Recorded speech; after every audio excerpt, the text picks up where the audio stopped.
கிறிஸ்துவுக்குள் அன்பான கலைக்கு நிகழ்ச்சி நேயர்களே, மீண்டும் இந்த நாளிலும் கூட இயேசு இனிதான நாமத்துல உங்களோடு கூட இணைவது மிகுந்த மகிழ்ச்சி அடைகிறேன். இந்த நாள் உங்களுக்கு இனிய நாளாக இருக்க இயேசுவின் நாமத்திலே சமாதானத்தின் வாழ்த்துதல் கூறுகிறோம். இந்த நாள்ல நமக்கு வருகிற வாக்குத்தத்தத்தின் செய்தி எங்கிருந்து வந்துச்சுன்னா, மத்தியில எழுதின சுவிசேஷம் 6ஆம் அதிகாரம் 8வது வசனம். உங்களுக்கு இன்னது தேவை என்று அவர் அறிந்திருக்கிறார். உங்களுக்கு இன்னது தேவை என்று அவர் அறிந்திருக்கிறார் என்று சொல்லி அந்த வசனம் சொல்லப்படுகிறது. வாசிக்கலாம். என்னது தேவைப்படுது அப்படின்னு சொன்னா, எந்த நேரத்துல தேவைப்படுது, எவ்வளவு தேவைப்படுது, எல்லாவற்றையும் அவர் அறிந்திருக்கிறார். அப்படி அறிந்திருக்கிற தேவனை தான் நாம ஆராதிக்கிறோம். அப்ப நம்ம எவ்வளவு ஒரு நம்பிக்கையாக, எவ்வளவு ஒரு விசுவாசத்தோடு ஒன்றுக்கும் கவலைப்படாத இருக்கணும் அப்படின்னு சொல்லி இந்த வசனம் நம்மை ஊக்குவிக்கின்றது. என்ன அப்படின்னு சொன்னா, ஒரு ஊழியக்காரர் இருந்தார், ரொம்ப வல்லமையான ஊழியக்காரர்.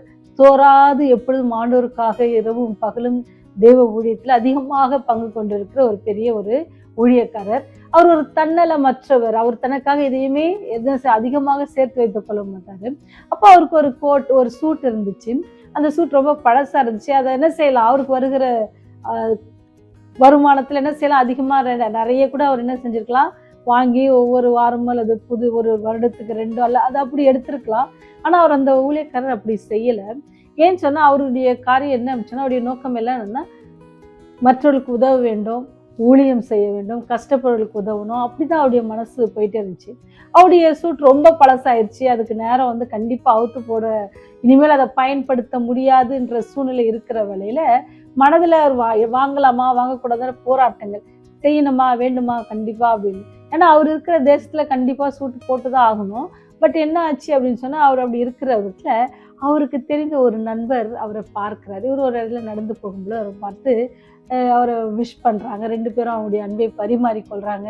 அவர் சொல்றாரு, சந்தித்த நண்பர் என்ன சொன்னாச்சுன்னா, உங்க வாழ்க்கையை பார்க்கும்போது எனக்கு ரொம்ப ஊக்குவிக்குது. நீங்க இவ்வளவு தன்னலட்சமா வாழ்றீங்க, ஆண்டவருக்காக இவ்வளவு காரியங்கள் செய்றீங்க அப்படிலாம் சொல்லிட்டு, நீங்க நிஜமாலுமே எனக்கு நீங்க ஒரு ரோல் மாடலா இருக்கிறீங்க அப்படிலாம் சொல்லி அவர் பேசிட்டு முடிச்சுட்டு போகும்பொழுது, ஃபர்ஸ்ட் நான் ஒண்ணு உங்ககிட்ட சொன்னா நீங்க தப்பா நினைச்சிக்க மாட்டீங்களே அப்படின்னு கேட்டாராம்.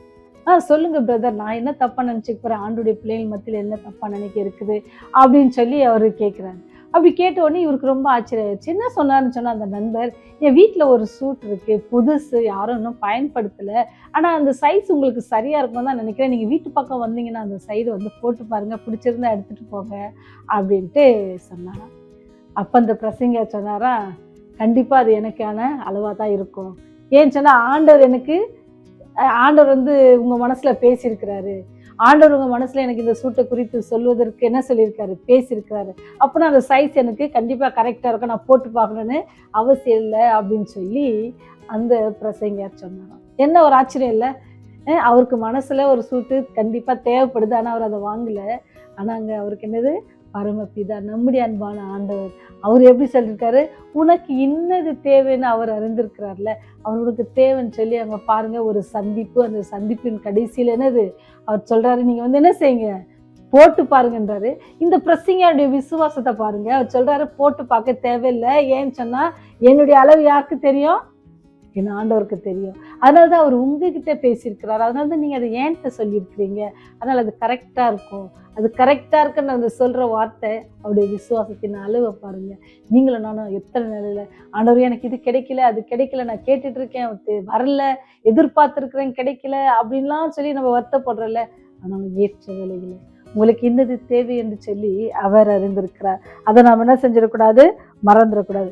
எனக்கு என்ன தேவை, எனக்கு எவ்வளவு தேவை, எந்த நேரத்துல தேவை, எல்லாவற்றையும் அறிந்திருக்கிற என் தெய்வம் ஏற்ற வேளையில எல்லா காரியங்களையும் எனக்கு அவர் செய்வார். இத்தனை மாதம் நடத்தின தெய்வம் இந்த மாத கடைசியில வரும்போது எல்லாருடைய பர்ஸ் என்ன செய்யும், ரொம்ப காலியாயிட்டு இருக்கோம். இன்னும் ஃபியூ டேஸ் தான் இருக்கு. ஆனால் அந்த ஃபியூ டேஸை கூட நம்ம கிடைக்கிறதுக்கு ரொம்ப கஷ்டம்தான் இல்லை? ஆனாலும் கூட தேவன் என்ன தேவை, உங்களுக்கு என்ன தேவை, உங்க குடும்பத்துக்கு என்ன தேவை, உங்க பிள்ளைகளுக்கு என்ன தேவை, எல்லாவற்றையும் அறிந்திருக்கிறார். அதனால நீ எதை குறித்து கவலைப்படாத.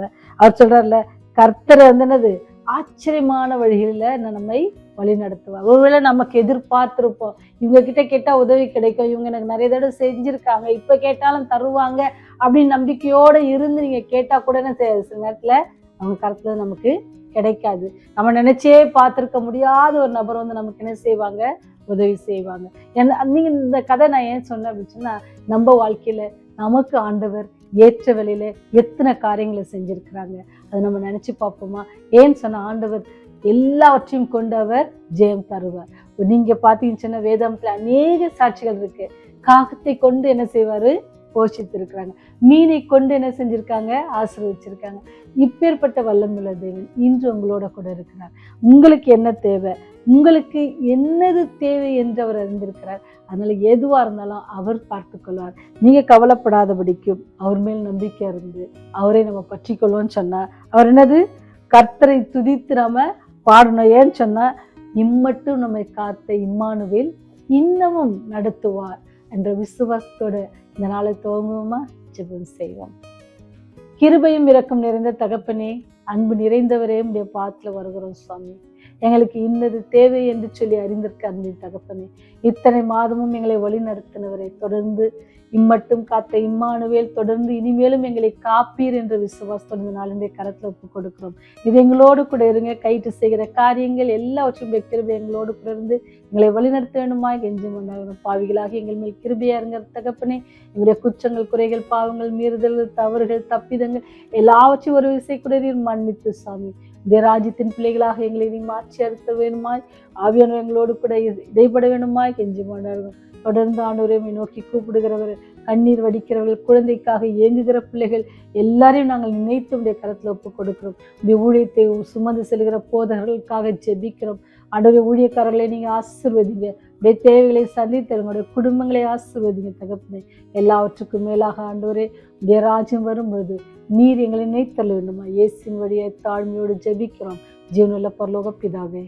ஆமென், ஆமென்.